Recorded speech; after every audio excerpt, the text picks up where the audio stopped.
As I said at the end of part 2, I've had my 3D printer up and running.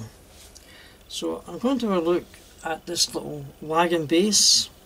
It needs a coupler at one end. It's got this one here, it's fine.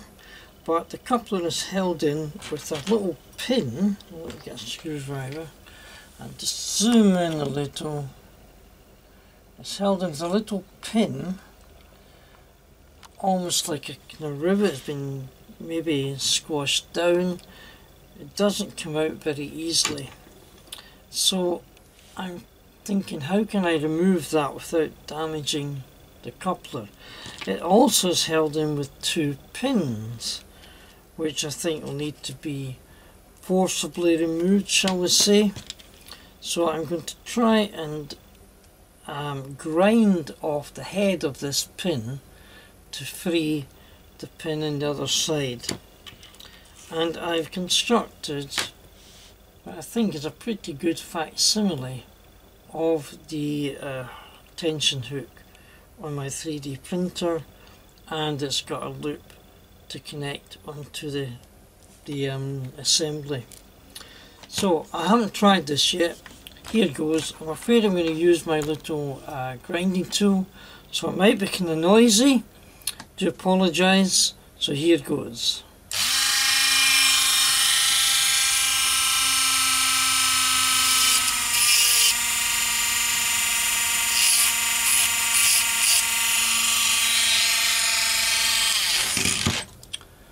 Well, I think I've ground the head of the pin flat with the bracket.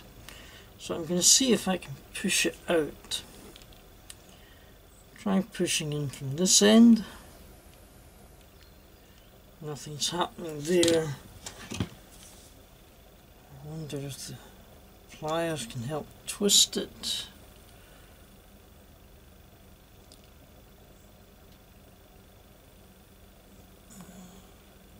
Certainly feel a bit of give, and it's rotating, so at least that's something. And of course I'm trying not to damage the bracket itself.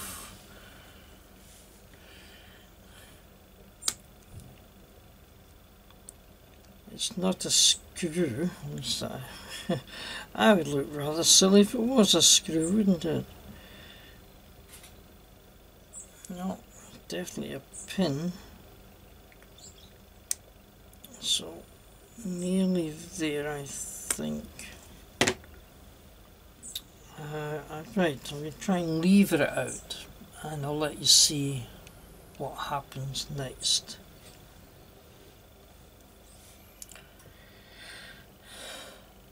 I can tell you one thing, these pins were meant to stay in.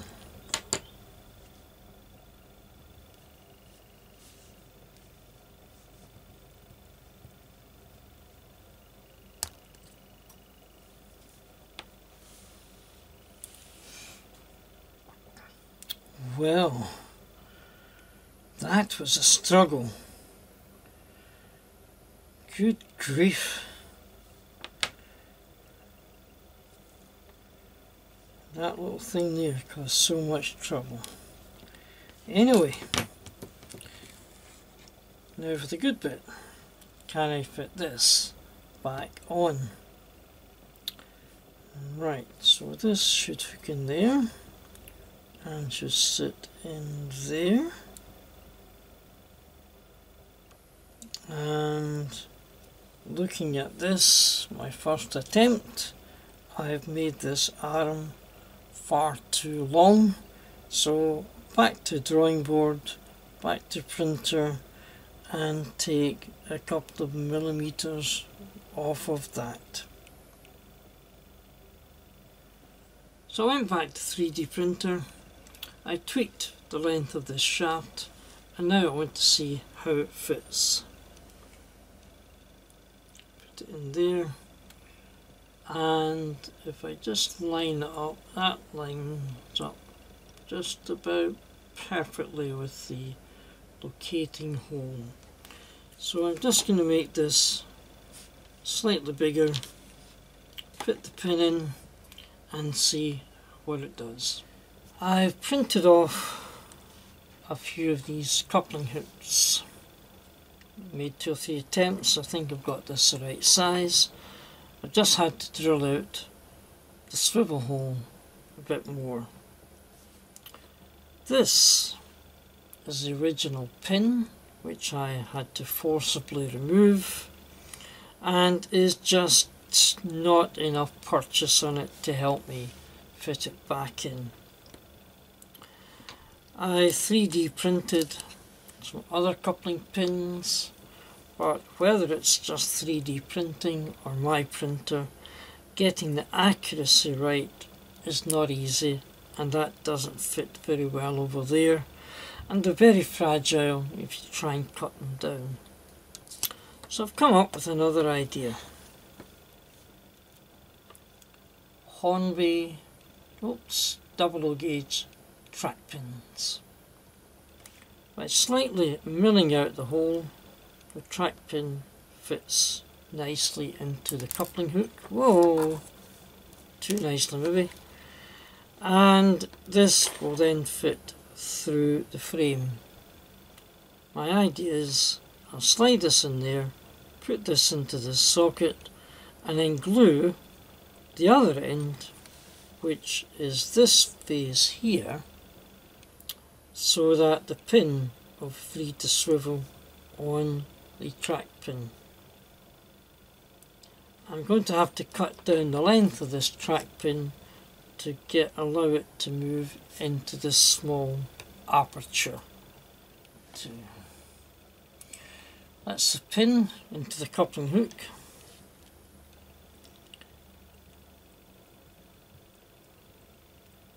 And here I'm hoping that this should be able to slide in here.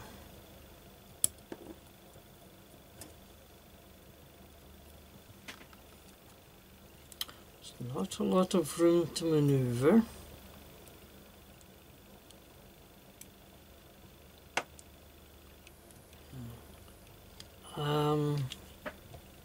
But I think my intention is to apply a little bit of super glue at that end. I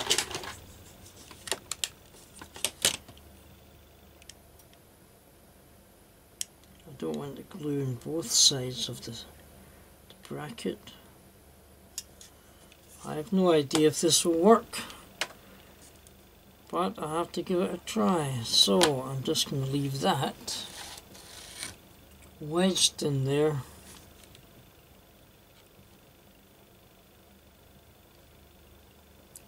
Till it dries.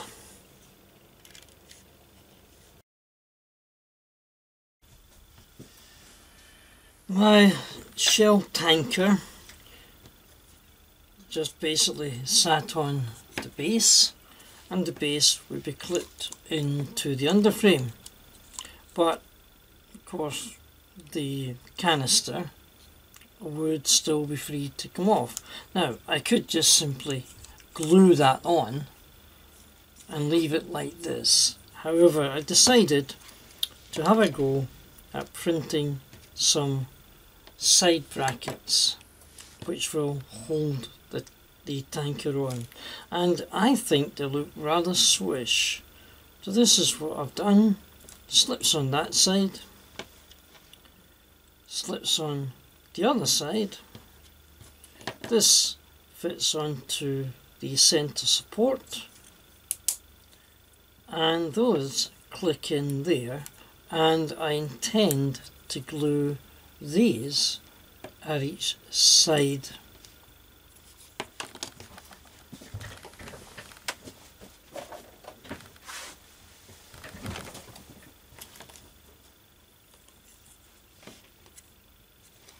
So I'm just going to apply a little bit of polystyrene cement here and on here, and I'll put that aside for maybe a half a day or so, let it set. I'm still not sure how these PLAs react to polystyrene cement, So we'll see how that goes. But this is now held in with a clip and not glue, so if anything happens it can be fairly easily removed. Now I did try and 3D print a cap for this, but that so far has eluded me. I just can't get it to work at all. So maybe someday in the future I'll get it completed the way it should be. And I still got to work on the decals, but then that's a job for the future.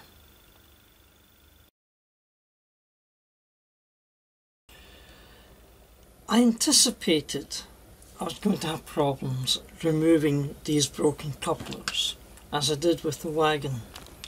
So I thought for a coupler like this, that still contained the drop arm, that I might just take my 3D printed coupler, cut off the support arm, and then glue this part onto the existing drop arm. So that's where I'm going to go with this one. Oops.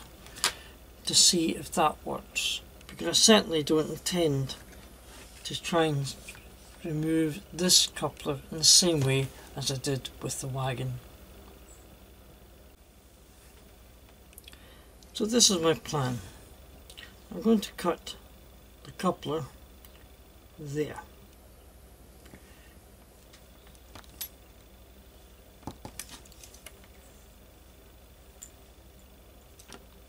Because it's plastic, I've actually made it slightly thicker than the metal version. And I'll just try and trim this here.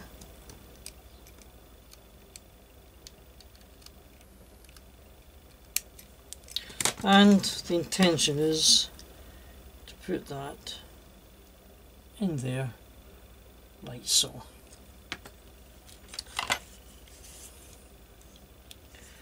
So using a well-known brand of adhesive, which is so good, and it stuck itself onto the spout.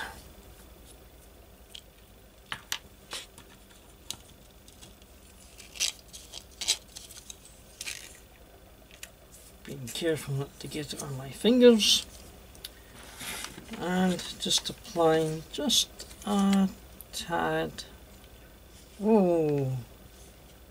onto the existing drop arm with my tweezers, which I should have had ready. Make sure it's up the right way.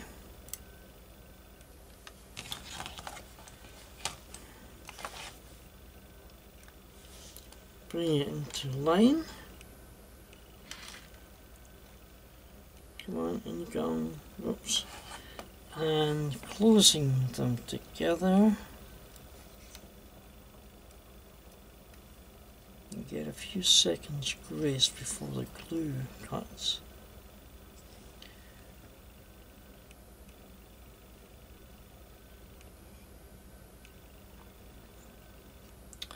Then all I have to do is hold this long enough to hopefully let the glue do its work.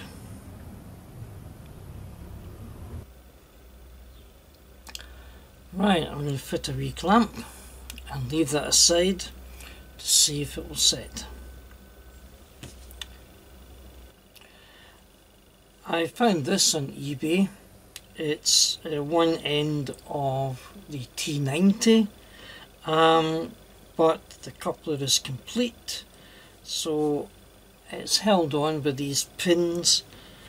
As I don't really need this part, I'm just going to remove these using my grinder.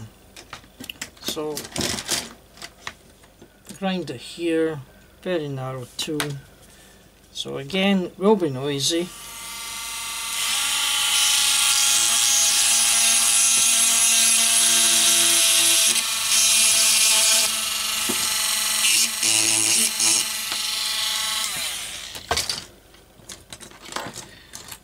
Now to see if I've freed it enough to release the bracket from those pins. Well, here we are. That's it off. Slightly battered and bruised, but complete.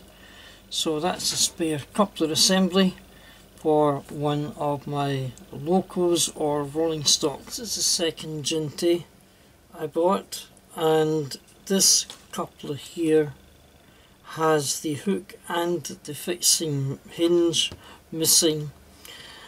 I managed to salvage this coupler from the end bracket that I showed earlier on, so I'm going to remove this coupler assembly and then fit this one. These are fitted in with rivet pins or rivet stops, so I'm just going to grind the heads off of these to help me remove this assembly. More noise, I'm afraid.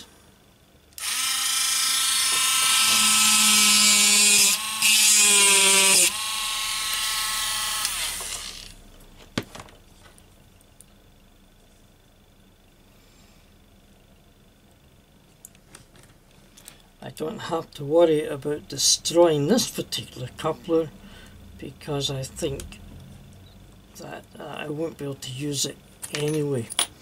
Right, that's it off. Give it a little bit of a clean.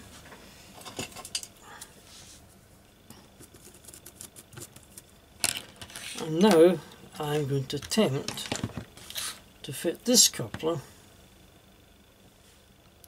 over the remnants of these pins. I'm hoping that they will push on.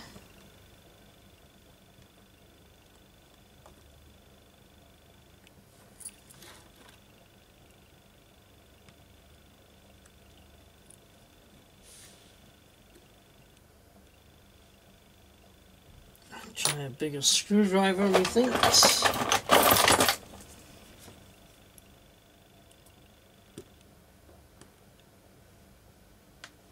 Even squeezing with pliers on this side and on there. That's clipped in, that's clipped in. It looks pretty straight. Good. So I think I shall just apply a little bit of super glue.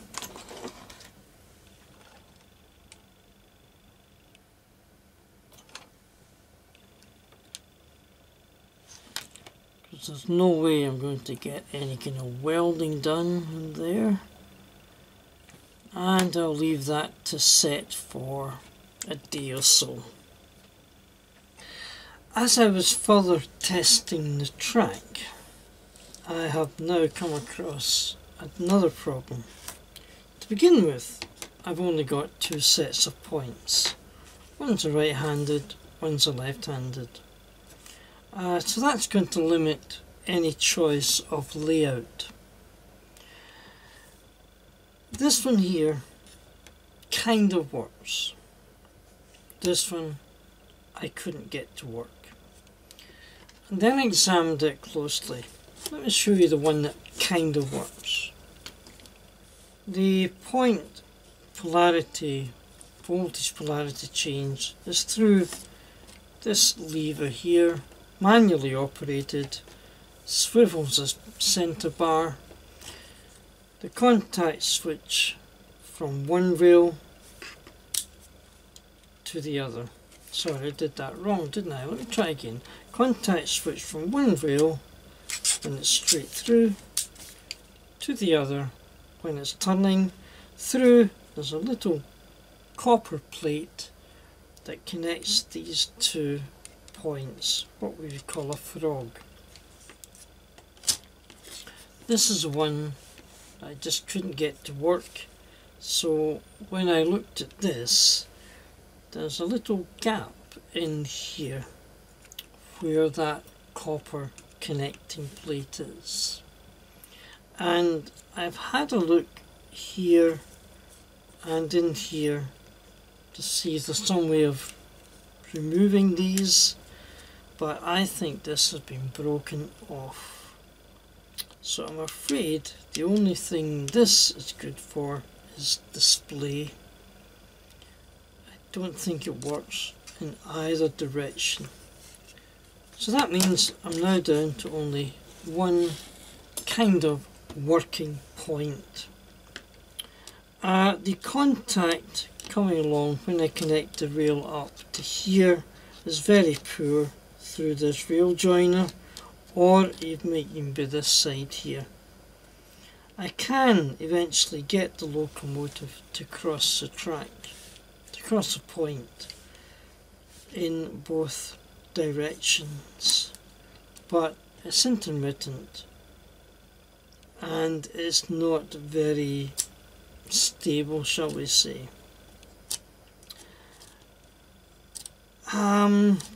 I'm left now with the option having a single length of track with just an end to end. I don't, sadly, have room even for a loop, a single loop. Not unless something happens, maybe, I don't know what can happen, but I don't think I'm going to get a loop. Unless I set it up at home on the table, which we're fine for testing, but that's as far as it will go. So I really don't want to spend too much money on buying spare track, because although it's nice getting this TT up running, it's not really the gauge that I work with. So I might have to leave the points until some other time.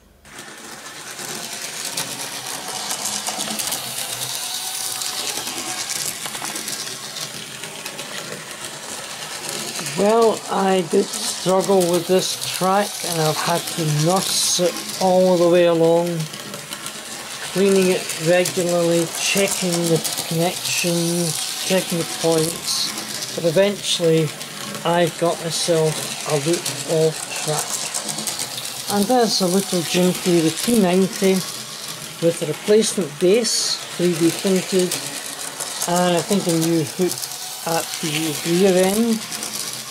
I've also put on insignia, which is the BR logo, and I have to admit I've cheated, because if I have one failing in modelling, that is decals. I just have not got the knack of decals. So I printed out photo paper and I stuck it on.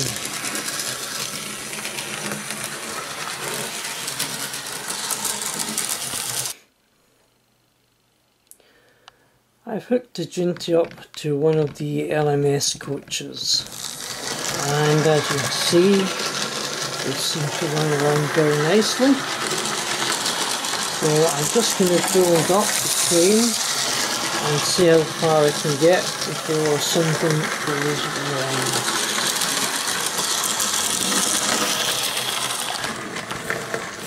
Hopefully I should be able to back up the Jinty with the coach onto the second LMS coach, and let's see if they've coupled up. No, they didn't. Right, let me just try that again.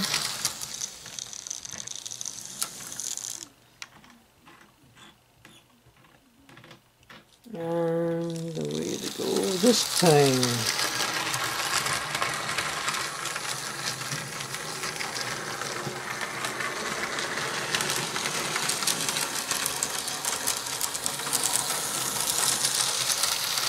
Oh yes.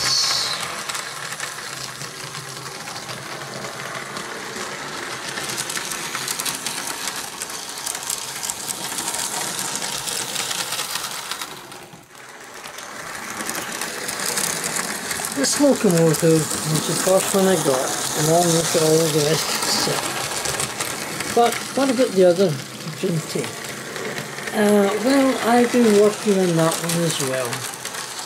And following the example led by Budget Model Railways, I decided to have a go at 3D printing a locomotive body for the other Jinty. So let's see how that turned out.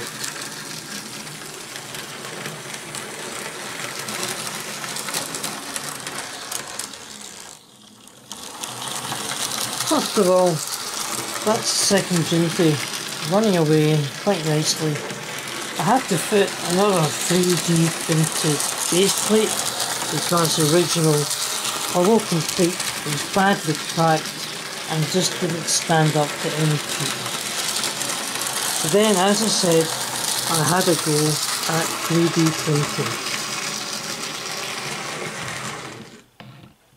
So let's see what it looks like. Promise you won't laugh, remembering I'm not as experienced as budget model railways. And that was my first attempt at a 3mm TT gauge body shell. And I've decided to call that a Quincy rather than a Jinty. Basically because of its kind of resemblance to a Q1, and I just put Q1 and Jinty together and I've come up with a Quincy. I think it sits somehow. So that's really got two TT locomotives running nicely, running very well on track that does take a lot of work.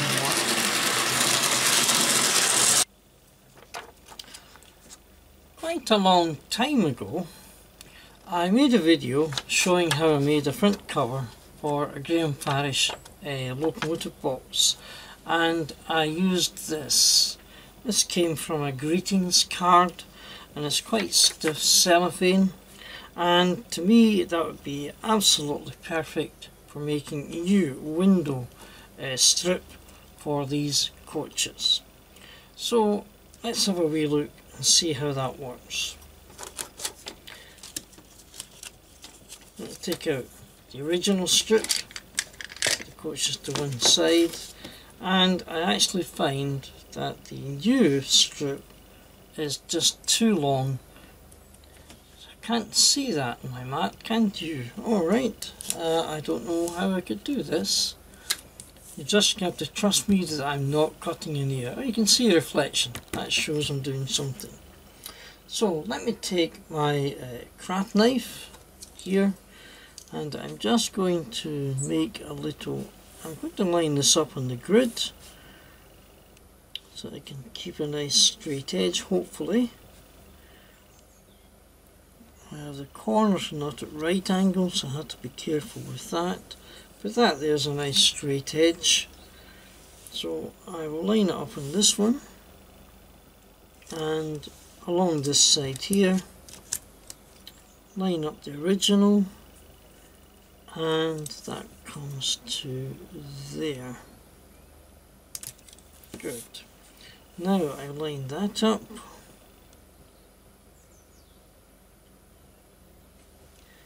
And keeping my fingers out of the way.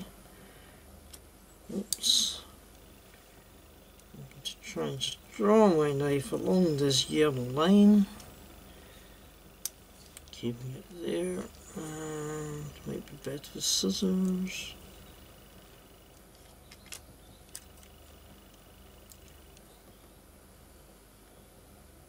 Right, so. And maybe I've just done enough to remove a strip sufficiently. Most of it seems to be coming away.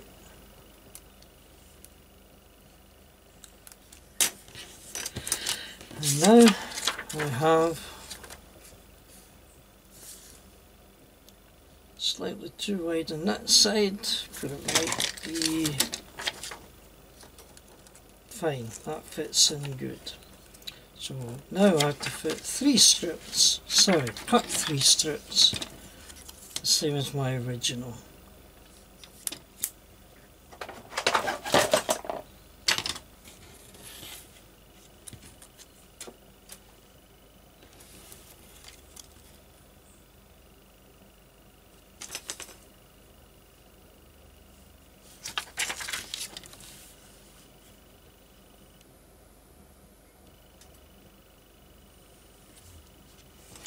Right.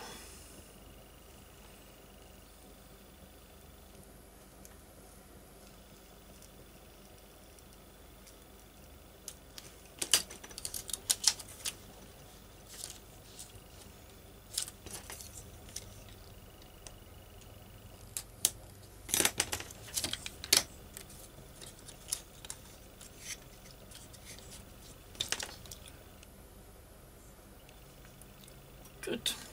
One down.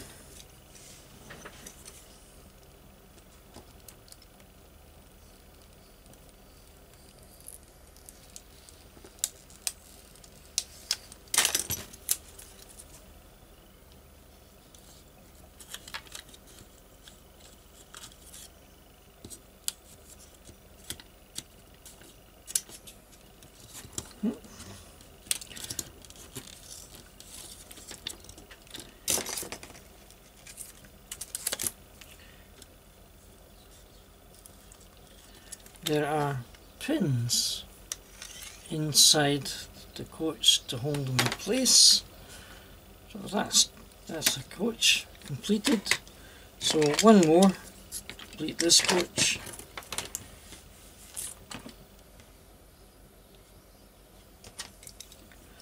And I've measured out to be roughly 1.5 boxes of my cutting mat, which is why I'm cutting down here. And that should be number 3, which goes in here.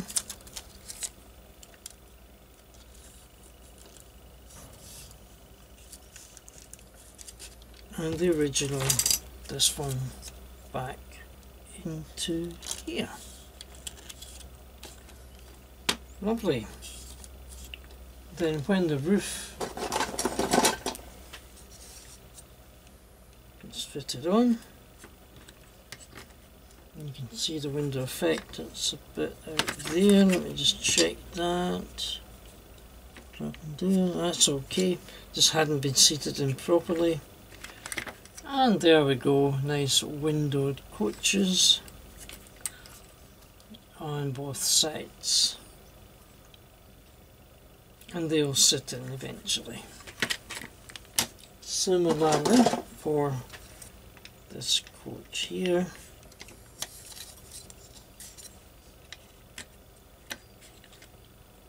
Oops, that's the wrong one. This one here should go onto this coach. That's it, there and there.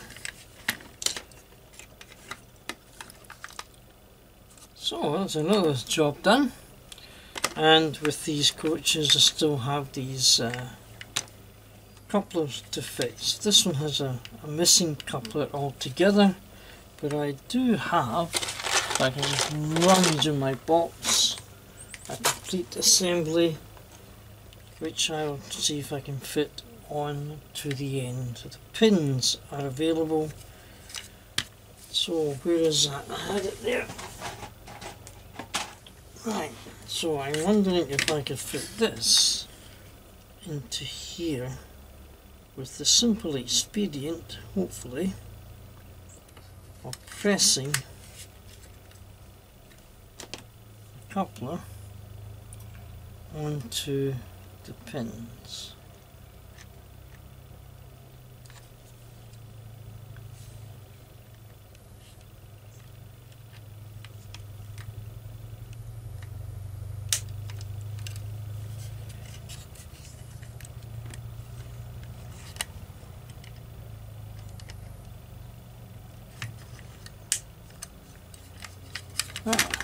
That didn't hurt.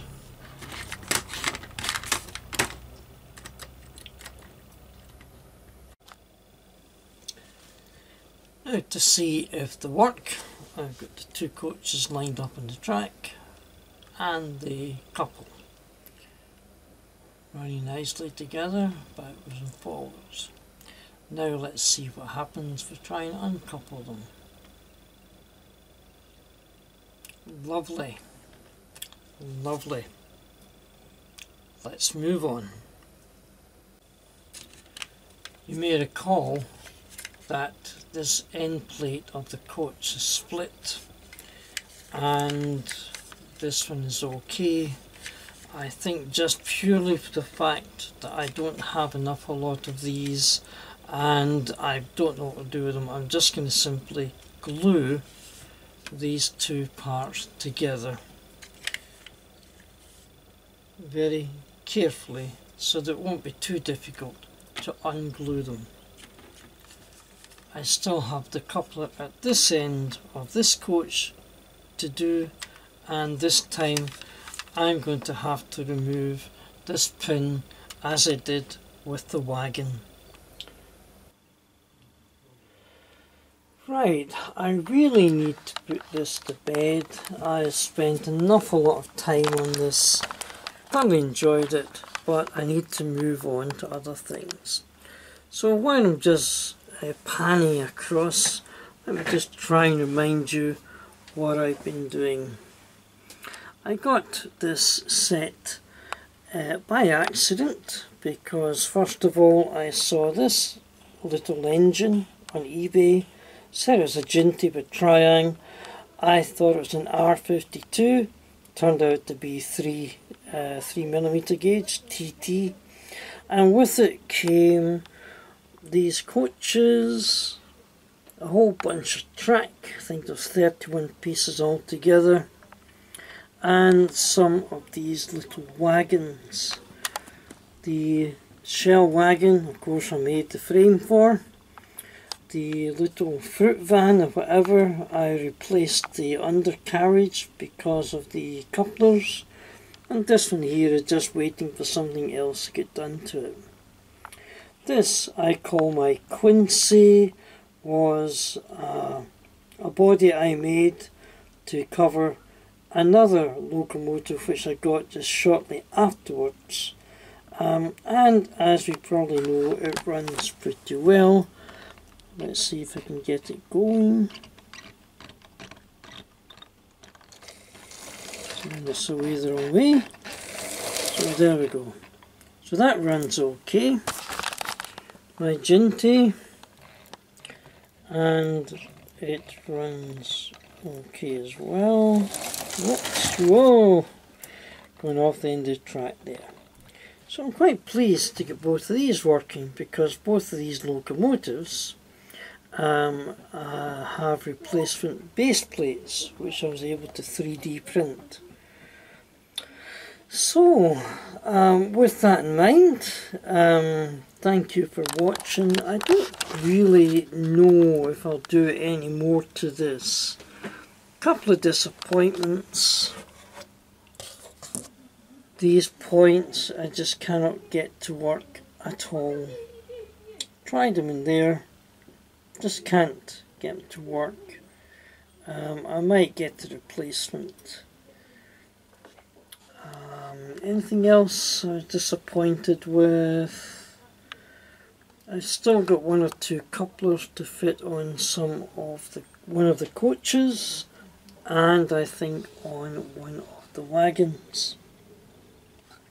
Anyway, thank you for sharing my TT journey over the last little while.